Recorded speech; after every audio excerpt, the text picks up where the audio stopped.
like sur Facebook et le 700e, il y a quelques jours, 700e abonné à la meilleure cyclo sportive. Vous me prenez au saut du livre, comme vous le voyez, mais l'idée c'est de vous expliquer ce matin, de vous faire un cadeau, de vous donner vraiment un des leviers qui m'a permis vraiment de perdre 10 kilos en 9 mois sans priver. Et ce levier, c'est le petit-déj. Un petit-déj brûleur de graisse, fait en moins de 3 minutes, donc on peut faire facilement. D'accord. Alors il va falloir un peu changer votre façon de penser, hein, votre mindmeister, les réglages mentaux. Moi je suis super sucré au petit déjeuner. Au début j'ai eu un petit peu de mal, mais vous allez voir que l'effet est vraiment super. Voilà, je vais vous dire comment je le prépare le matin au petit déjeuner pour avoir la pêche, beaucoup d'énergie, absolument plus faim, non seulement à 11 h, mais même à midi, et souvent à midi, je vais aller m'entraîner encore sans avoir besoin de manger. Je prends juste une barre au cas où. Maintenant, voilà, je vais rouler 2 heures sans problème, donc je mange à 2 h l'après-midi. Ce petit déjeuner est un brûleur de graisse, ce qui fait que tout simplement parce que vous n'allez pas prendre de sucre le matin, et donc votre organisme va tout de suite aller puiser l'énergie dans les graisses, donc il prend l'habitude de brûler des graisses. Ça c'est vraiment génial, et pour autant vous lui donnez tout ce dont il a besoin, tous les nutriments, tous les minéraux, toute l'énergie dont il a besoin pour être en bonne santé, plein d'énergie, sans souci. C'est assez digeste, il n'y a pas de problème de ce côté-là, donc c'est juste une question d'habitude à prendre. Je vais vous donner, en vous expliquant deux variantes, je vais le faire en direct avec vous, d'accord, mes petites habitudes. Je vais vous donner les variantes que vous pouvez faire. Essayez-le sur une fois, d'accord, une fois par semaine, juste pour voir ce que ça fait. Et puis vous verrez que vous aurez envie de l'adopter, et petit à petit le goût, vous allez vous y faire. Donc voilà, on est parti. La première chose que je fais en me levant le matin, d'abord c'est de boire un grand verre d'eau, parce que même si vous buvez un peu dans la nuit, pour ceux qui peuvent, votre corps a besoin d'abord de s'hydrater. Vous vous souvenez, c'est la priorité. Donc un verre d'eau du robinet, c'est super. En France, l'eau est bonne. Voilà, ok, alors je prends une petite assiette à soupe et un petit récipient.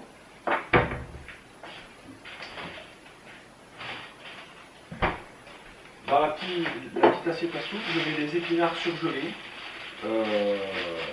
Voilà pourquoi, parce que le surgelé, en fait, c'est ce qui permet de conserver le mieux les vitamines et les parties, les nutriments des légumes. Pourquoi? Parce qu'à peine ils sont cueillis, tout de suite on les congèle.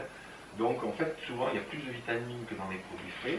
Les épinards, c'est vraiment des légumes qui sont riches en potassium, en magnésium, en calcium. Donc l'équilibre de ces trois-là est très important.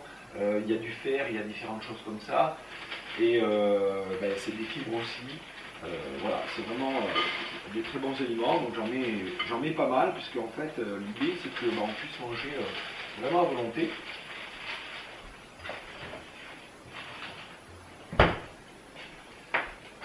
Bon, je vais mettre le micro-ondes, je vais parler un peu fort.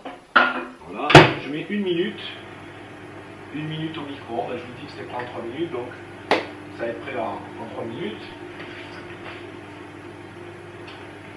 Alors pour les sucres lents, cette semaine, j'ai choisi, bien sûr vous pouvez prendre à la place des épinards de la ratatouille, c'est bon aussi parce qu'il y a plein de légumes, des courgettes surgelées, des haricots, etc. Toutes sortes de fruits, de légumes verts, parce que les légumes verts, c'est des antioxydants puissants, et c'est surtout pour ça que je prends en fait les légumes verts, pour faire du goût, antioxydants très puissants. Donc très bon pour vous aider à récupérer vos sportifs. Ensuite, je prends des légumineuses. Donc là aujourd'hui c'est des flageolets. Il y a des lentilles, des haricots blancs, haricots rouges. Voilà, ça c'est ce qui va faire les sucres lents, donc ce qui va vraiment vous tenir toute la journée. Voilà, alors, en général je fais une demi-boîte par jour. Toujours pareil dans l'optique où j'ai pas le temps. Parce que souvent, le week-end, je fais tremper des lentilles ou des haricots blancs, j'en fais une bonne plâtrée pour toute la semaine et j'en prends toute la semaine. Mais quand j'ai pas le temps, les boîtes c'est très bien. Pour la valeur nutritive de ce qu'on cherche ici, c'est des féculents, donc quelque chose qui va tenir au vent. Tout à l'heure, je vais me faire une sortie vélo, donc j'ai besoin d'énergie. Voilà. Donc là, les épinards sont presque prêts. Je prends une cuillère, je mélange un petit peu et je verse dedans les flageolets. D'accord. Voilà. Si vous avez des problèmes gastriques avec les flageolets, alors il vaut mieux les faire frais, en les tremper, ça pose pas de problème. Voilà, j'ai oublié l'œuf.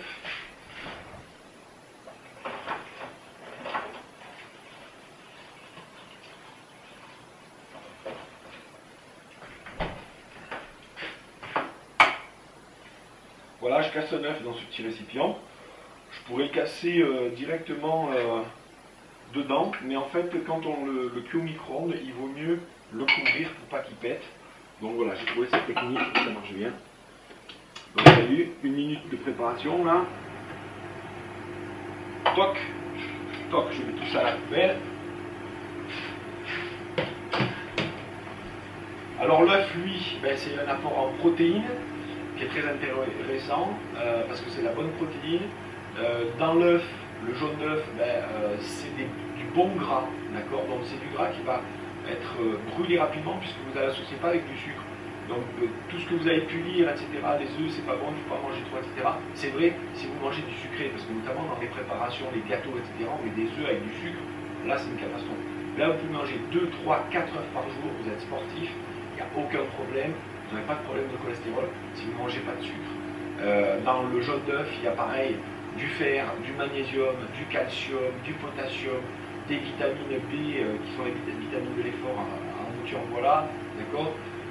Dans les épinards et le jaune d'œuf, il y a la vitamine C un petit peu, mais moi, là je vous parle, mais d'habitude, pendant que je fais chauffer ça, je me prends un petit kiwi le matin, d'accord. Alors certains vont dire c'est du sucre, je l'ai déjà dit, mais le sucre des fruits, c'est pas le même sucre, c'est des fructoses, donc il a un indice de glycémie qui est lent, il est mangé avec des tas de vitamines aussi, des fibres, donc les fibres du fruit, comme les protéines de l'œuf, eh bien, sont des coupe-fins extrêmement puissants. Donc vous allez voir qu'après avoir mangé ça, vous êtes rassasié. C'est vraiment super. Pour ceux vraiment qui n'aiment pas l'œuf, qui veulent changer, vous pouvez le remplacer avantageusement, enfin de la même manière, par du blanc de poulet ou du blanc de dinde. Alors si vous avez le temps pareil, vous le faites cuire la veille et vous le faites réchauffer au micro-ondes si vous êtes pressé. Sinon vous le faites cuire là, juste un blanc de poulet assez fin, vous prenez recto verso, ça va très vite, d'accord. Et le blanc de poulet c'est pareil avec l'œuf. C'est les protéines qui ont le pouvoir de satiété, c'est-à-dire de couper la faim les plus fort et qui contiennent pas mal de vitamines. Le blanc de poulet contient un peu moins de vitamines que les œufs. Si ça ne vous suffit pas, vous pouvez rajouter des légumineuses. Vous pouvez rajouter un deuxième œuf. Moi, des fois, quand j'ai faim, je rajoute un deuxième œuf dur que j'ai à côté. D'accord. Il n'y a pas de souci. Vous prenez votre petite préparation. Normalement, là, voilà, elle est prête. D'accord. Moi, je verse l'œuf dedans. Et puis, vous allez voir que ça a une jolie tête sympa. Alors,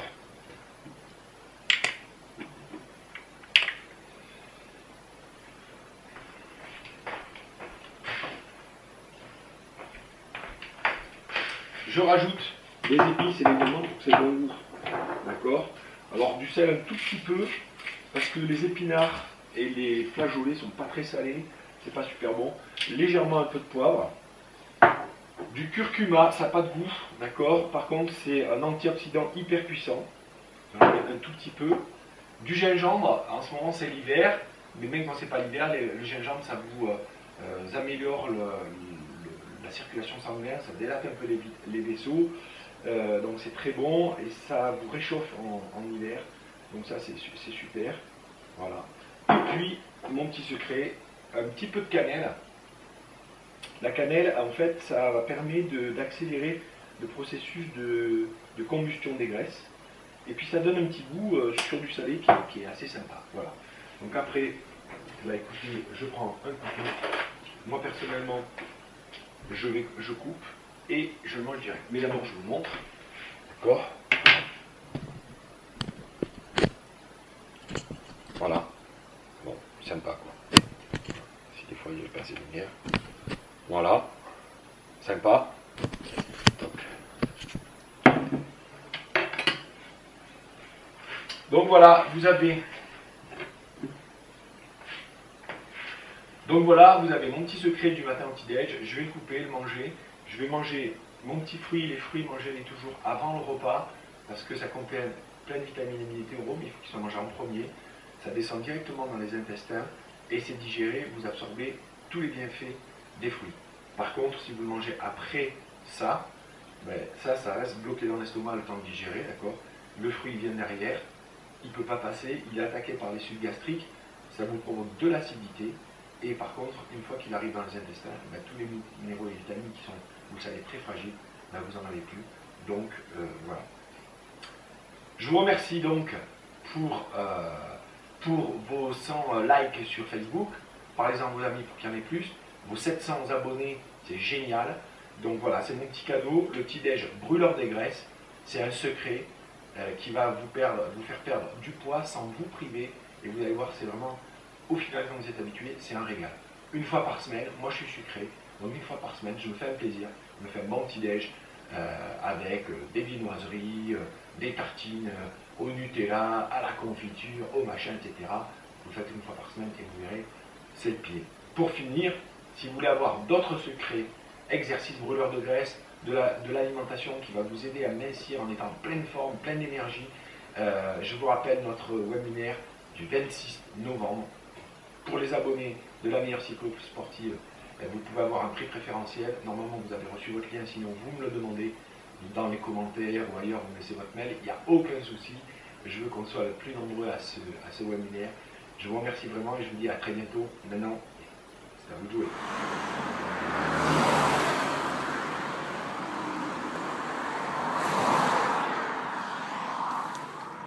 Salut les amis, eh bien écoutez voilà, le petit déj à 7h30, là il est midi et demi, voilà, regardez, voilà, vous devez voir sur la voiture, midi et demi, j'ai toujours pas faim et je pars m'entraîner, 2h30, 3h en vélo, pour manger je prends un sachet d'amandes, un œuf dur, voilà. Un œuf dur qui a dû rouler quelque part. Ok, je vais le récupérer, bref. Et donc je vais essayer de... Et bien sûr à côté, vous voyez quand même du sucre si des fois je me faisais une hypo. Mais sinon, je vais me nourrir d'amandes et d'œufs durs. Et je pars pour 3 heures avec un temps un petit peu sympa. Hein, c'est joli quand même, vous pouvez regarder. Mais bon, c'est gris et il fait un peu froid. Et il faut être motivé. Voilà, et bien... à vous de jouer. Et voilà les amis, écoutez, il est 3h15, regardez, voilà, hein, 3h15. Donc, j'ai toujours pas mangé depuis ce matin à 7h30, à part quelques poignées d'amandes en vélo. D'ailleurs, vous pouvez remarquer que j'ai laissé sur le capot. Vous voyez, on retrouve les amandes, l'œuf dur et les produits énergétiques. Vous pouvez constater que le soleil n'est plus à l'aplomb de la montagne qui est là, mais il est bien plus à droite. Donc c'est vraiment 3h30. J'ai vraiment roulé un peu au froid, voilà. Donc je vous avoue que là j'ai faim. Hein. Il est temps de manger maintenant. Hein. Et bien sûr, écoutez, essayez les petits déjeuners brûleurs de graisse. Attention, soyez progressifs, ne vous amusez pas à essayer la première fois et à envoyer 3 heures d'entraînement entre midi et 2. La première fois, prenez un petit déj et puis un petit déj brûleur de graisse et puis simplement voyez ce que ça fait à midi que vous avez moins faim et puis après allez vous entraîner une demi-heure, montez toujours progressivement. C'est la clé du succès, faire la chose progressivement. Voilà, vous avez tous les éléments maintenant pour vous affûter, avoir une pêche d'enfer, être performant. J'ai rangé le vélo, mais la sortie 2h30 à 27,5 de moyenne. Dans un parcours des Hautes-Alpes, les connaisseurs apprécieront, surtout que le cardio, je l'ai laissé à 145-150 pulses, donc en aérobie. Voilà, quelques poignées d'amandes et c'est tout. Allez, à plus et puis à vous de jouer. Bonjour et bienvenue dans cette nouvelle vidéo du blog La meilleure cyclosportive de votre vie. Aujourd'hui, j'ai l'immense privilège de pouvoir interviewer un expert de l'ergonomie spécialisé justement, de l'ergonomie du sport, qui est spécialisé justement dans l'ergonomie cycliste, d'accord, Mathieu Papin, qui nous reçoit aujourd'hui à Roses en Espagne, où il anime un stage de cyclisme, et bien, a travaillé avec plusieurs professionnels, avec des marques de cyclisme, à l'élaboration de produits de marques de cyclisme comme Eton ou Sifac. Mathieu nous livre aujourd'hui deux petites astuces extrêmement simples, deux petits réglages à faire qui vont vous permettre d'être mieux posé sur votre vélo, d'avoir un bien meilleur confort et surtout, ce qui vous intéresse, vous cyclosportifs, eh bien, c'est d'avoir un meilleur rendement sur votre vélo. J'ai roulé avec Mathieu, j'ai roulé avec des gens qu'il a ajustés et qu'il entraîne.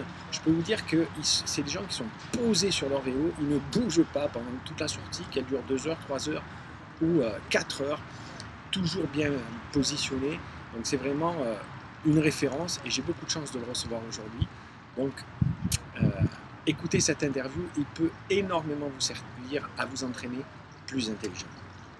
Au niveau de la posture et de l'ergonomie, est-ce que s'il y avait un conseil en or que tu voudrais nous donner, ça serait quoi? Alors pour le cyclosportif, on va dire 2 conseils. Allez, vas-y. 1, l'inclinaison de la selle. Ouais.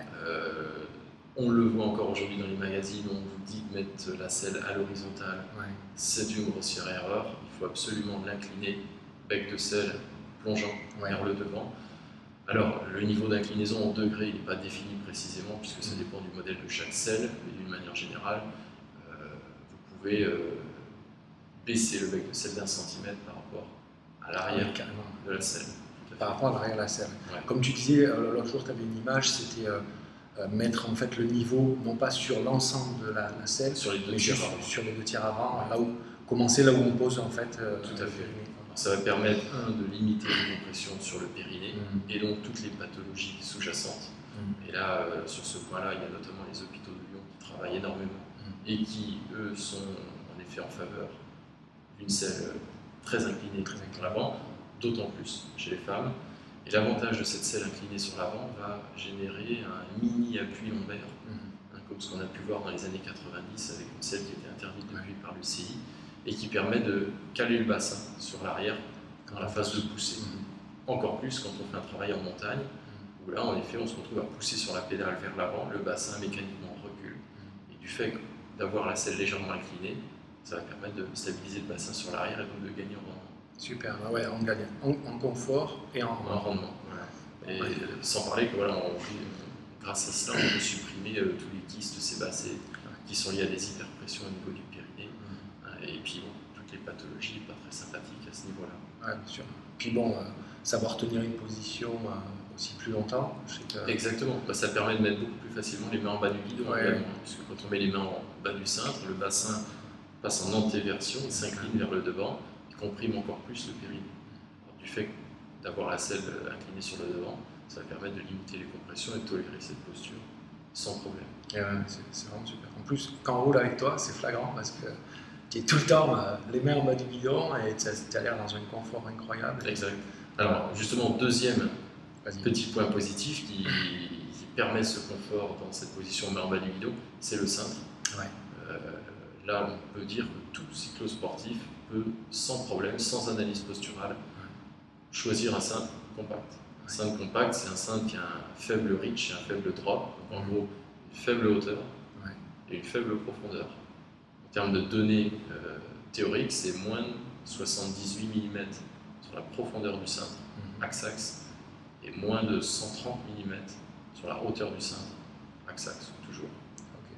Et ça va permettre de positionner les mains en bas du guidon très facilement chez énormément de cyclosportifs qui, jusqu'à aujourd'hui, ne mettent jamais les mains en bas du guidon, du fait de guidons beaucoup trop hauts au niveau de leur géométrie.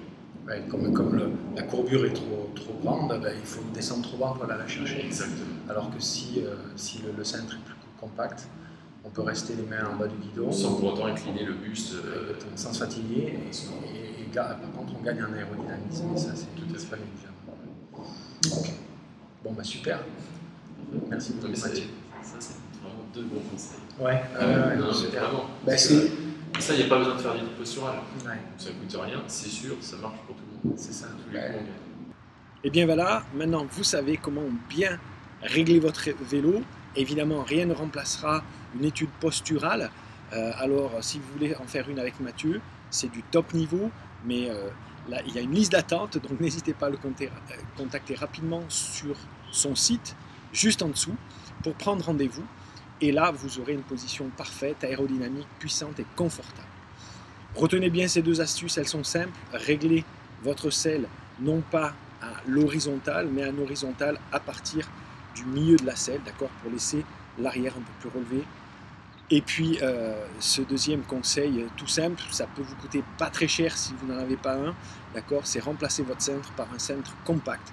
Vous mettrez plus facilement les mains en bas du guidon et donc vous serez une position plus confortable et plus aérodynamique. Je vous retrouve très bientôt pour un deuxième interview de Mathieu Papin sur l'entraînement et spécifiquement comment augmenter vos performances grâce au fractionné. A très bientôt, à vous de jouer. Bonjour les amis et bienvenue dans cette nouvelle vidéo du blog La meilleure cyclosportive de votre vie, dans lequel nous allons voir comment développer la force en vélo. C'est le deuxième volet de cette petite série sur le travail de force. Et comment développer la force en vélo sans prendre de muscles, sans prendre de masse musculaire. Encore une fois, même si prendre du poids avec de la masse musculaire, c'est moins grave que prendre du poids autour du ventre. Mais l'idéal serait d'arriver à prendre de la force sans prendre de poids. Alors déjà, ce qu'il faut savoir, c'est que pour prendre de la masse musculaire, il faut étudier ce que font les bodybuilders qui essayent de prendre la masse musculaire. Et donc du coup, vous pourrez voir comment éviter de prendre la masse musculaire en vous entraînant. La première chose, c'est que vous pouvez développer votre force sans prendre de masse en faisant des exercices soit explosifs, donc des exercices où vous allez faire un effort sauter, jaillir, des sprints en vélo par exemple, sur des temps assez courts. Alors sur un vélo, ça va faire des sprints autour de 10 secondes. Sur des exercices à la maison qu'on verra plus tard dans une prochaine vidéo, je vous montrerai des exercices à faire sur 10 à 30 secondes en explosivité, en pliométrie comme disent les experts. La deuxième chose pour faire de la force sans prendre de muscles, ça va être de faire des efforts à intensité maximum, d'accord, et très très court. C'est-à-dire, je vais prendre l'inverse, si vous prenez un poids assez lourd et vous faites le maximum des répétitions, 8, 10, 15, 20 répétitions sur plusieurs séries, donc la musculation à l'ancienne, comme on le connaît, eh bien, vous allez prendre du muscle. Bien sûr, vous allez prendre de la force, mais vous allez prendre du muscle. Donc, les nouvelles études ont démontré, d'accord, depuis maintenant plusieurs dizaines d'années, mais utilisées dans le sport de haut niveau depuis seulement une dizaine d'années, qu'il faut faire des exercices avec le poids maximum. Si je suis capable de soulever en squat 80 ou 100 kg, eh bien je vais travailler avec 80 ou 100 kg. Je fais 1 ou 2 répétitions seulement, après j'en peux plus, très bien, parfait. Je me repose et je recommence plusieurs séries à mon max.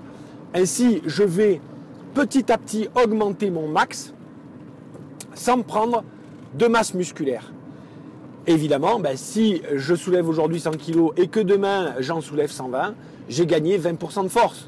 D'accord ? Et ça, sur le vélo, ça fait une grosse différence. Donc voilà les 2 façons de s'entraîner qui vous permettent de gagner de la force de manière significative, soit de manière explosive, soit avec intensité maximum, d'accord ? Mais pas avec des répétitions, avec un poids et j'essaie d'en faire le maximum. Ça, c'est le meilleur moyen pour prendre des tours de cuisse, d'accord, clairement, ou même des tours de fessiers, ou même au niveau des bras, etc. Donc, on verra dans des prochaines vidéos comment travailler ça en musculation ou avec d'autres méthodes dont je vous ai déjà parlé qui sont très efficaces. Mais là, cette semaine, on va voir ça, comment le travailler sur votre vélo. Une autre chose qui est importante à savoir pour être sûr de ne pas prendre de la masse musculaire, d'accord, encore une fois en étudiant les bodybuilders, c'est que les bodybuilders en s'entraînant pour prendre de la masse musculaire, ont besoin de travailler pendant 6 mois un programme vraiment de force pour commencer à prendre de la masse. D'accord? Donc ça veut dire quoi? Ça veut dire que vous, si vous faites un programme sur 4-6 semaines vraiment spécifique pour prendre de la force, ben jamais vous prendrez de la masse musculaire, surtout avec les méthodes que je vous ai expliquées avant. Alors vous allez me dire, après, et vous aurez raison, si on arrête au bout de 6 semaines, au bout d'un certain temps, on perd ce travail de force. Donc après, on va faire du renforcement, du maintien pour maintenir, mais on ne va pas faire un travail pour essayer de développer sa force. Il faut travailler la force d'une manière spécifique pendant une certaine période, souvent à l'intersaison, à la coupure, justement, plutôt que faire des grosses coupures, travailler votre force, c'est une bonne idée. Ou des fois, entre deux grands rendez-vous de l'année pour vous, vous estimez que vous avez besoin de travailler votre force, et pendant 4 à 6 semaines, vous travaillez de la force de manière un peu plus intensive. Encore une fois, en 4 à 6 semaines, vos muscles n'ont pas le temps de se développer. Et enfin, dernier point qui fait que vous n'allez pas prendre de muscles en travaillant votre force, c'est que, et ça les bodybuilders le savent très bien, eh bien l'endurance et la musculation ne sont pas compatibles. C'est-à-dire que d'ailleurs, d'une manière générale, on ne travaille jamais 2 filières physiologiques différentes en même temps, parce que ça devient contradictoire. Donc quand vous travaillez l'endurance, vous développez des fibres rouges très fines, et donc votre corps a besoin d'en développer de plus en plus.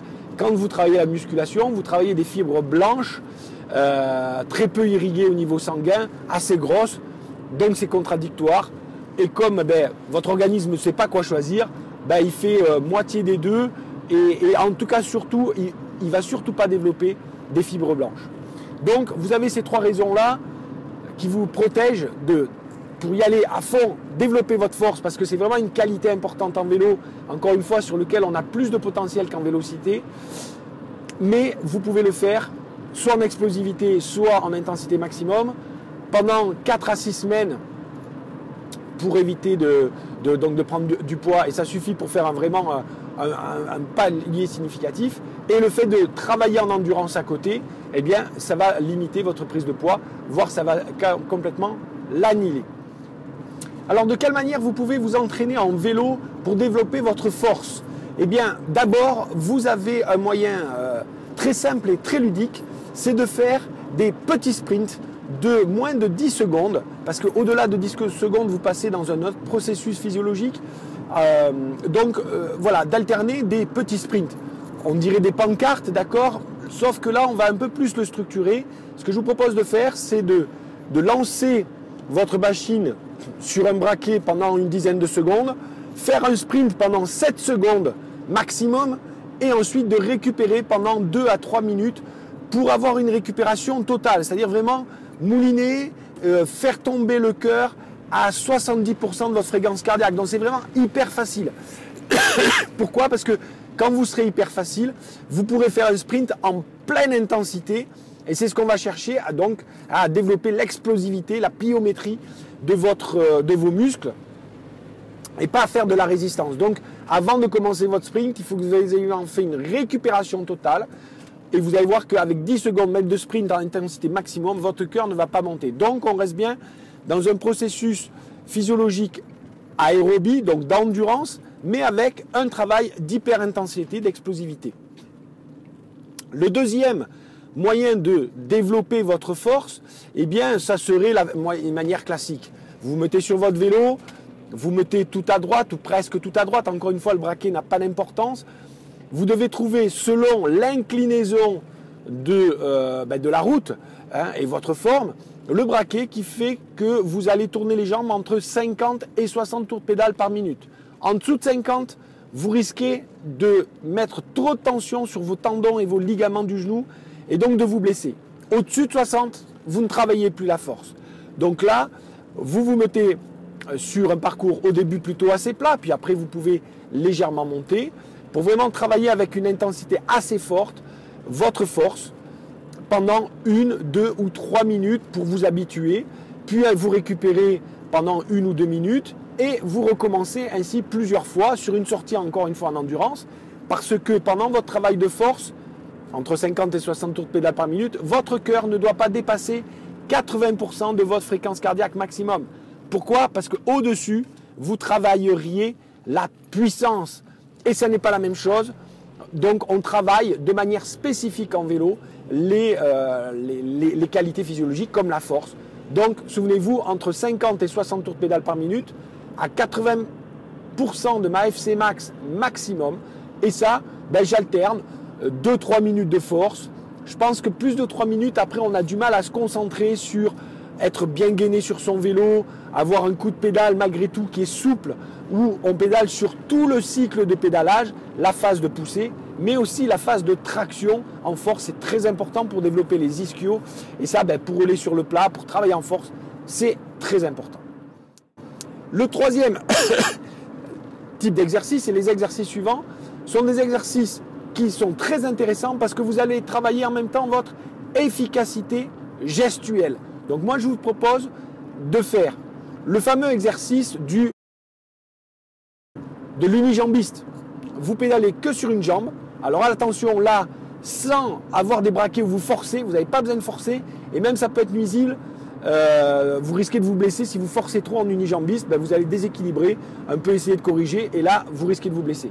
Donc vous faites de l'unijambiste pendant, mettons, 30 secondes à droite, 30 secondes à gauche. Pardon, excusez-moi, hein, vous allez très bien sentir que vous devez avoir un coup de pédale sur tout le cycle du pédalage dans la phase de poussée et quand vous remontez la pédale aussi. Sinon, ben, vous allez pédaler carré sur une jambe. Donc, très bon exercice où on travaille la qualité du pédalage et en même temps la force. Vous avez fait 30 secondes à droite, 30 secondes à gauche. Vous pouvez, si vous en êtes capable, et c'est quelque chose à travailler quoi qu'il arrive, eh bien faire l'exercice de pédaler en lâchant les mains du guidon. Vous redressez sur votre selle et là vous pédalez, pareil, pas avec un gros braquet, mais juste pour bien sentir la force sur tout le cycle du pédalage. Et vous allez voir qu'en vous relevant, ben là vous faites beaucoup plus travailler les muscles des cuisses et des fessiers, un peu moins ceux des lombaires. Et enfin, vous pouvez faire une dernière minute, une dernière 30 secondes, selon votre niveau, eh bien en danseuse. Mais là en danseuse, effectivement, avec un gros braquet, pour travailler la danseuse en force. Parce que ça aussi c'est important de savoir tirer de la force en danseuse, en balançant bien. C'est le vélo qui se balance et c'est pas vous, sinon vous dépensez beaucoup plus d'énergie et vous perdez de la force justement. Donc comment faire de la danseuse avec un gros braquet en étant relâché? Voilà un excellent exercice éducatif à faire dans vos sorties d'endurance. Alors, comme vous l'avez vu, je vous ai un petit peu montré comment on faisait comme ça, mais peut-être que certains diraient le top, Nicolas, ça serait bien que ben, tu nous accompagnes, tu nous coaches pendant qu'on va faire du vélo et puis tu nous dis ce qu'on a à faire. Alors, j'ai pensé à ça, à vous, mes lecteurs de la meilleure cyclosportive que j'adore, d'accord ? Eh bien, ce que je vous propose, c'est que juste en dessous, vous allez retrouver des enregistrements. D'abord, un enregistrement du fameux entraînement en EP2I, de l'endurance par intervalle intensif, qui est le premier type d'entraînement de force que je vous ai expliqué. C'est-à-dire, vous roulez, vous accélérez et vous faites un sprint de moins de 10 secondes. Ça, c'est pas évident à calculer. Eh bien, dans cet enregistrement, je suis là et je vous donne les temps de récupération, les temps d'accélération et les temps de top départ du sprint. Je l'ai déjà donné dans la meilleure cyclosportive, mais là, je vous en donne un autre de 2 ou 3 minutes. Avec 2 ou 3 minutes de récupération. Alors, je sais, mes associés me disent que je suis fou de faire ça. Je vous le donne alors que ça fait partie d'un programme payant, le programme 4 heures par semaine, d'accord ? Mais je veux vraiment que ça vous apporte et que vous compreniez bien ces exercices en les pratiquant. Donc, vous téléchargez juste en dessous ce fichier-là, et puis, une fois qu'il est sur votre ordinateur, vous le transposez sur votre lecteur MP3, sur votre iPhone, vous le mettez sur les oreilles avec un petit cordon comme ça, quand vous allez rouler. Alors, pour ceux qui sont à cheval sur la sécurité, vous ne mettez qu'un seul écouteur si vous voulez, mais au moins je suis là, je vous encourage, je vous donne les tops départ, les tops de récupération. J'ai même mis de la musique en arrière-plan qui donne bien la pêche. Comme ça, vous me direz si ça vous plaît ce style d'entraînement. Je ne peux pas entraîner tout le monde, vous êtes des milliers, plus de 10 000 à suivre la meilleure cyclosportive chaque mois, et encore, on est en fin d'hiver. Mais vous êtes plus de 1500 abonnés, près de 1500 abonnés. Donc je ne peux pas coacher tout le monde. Mais voyez qu'avec cette méthode, je vais pouvoir vous coacher comme si j'étais avec vous sur le vélo.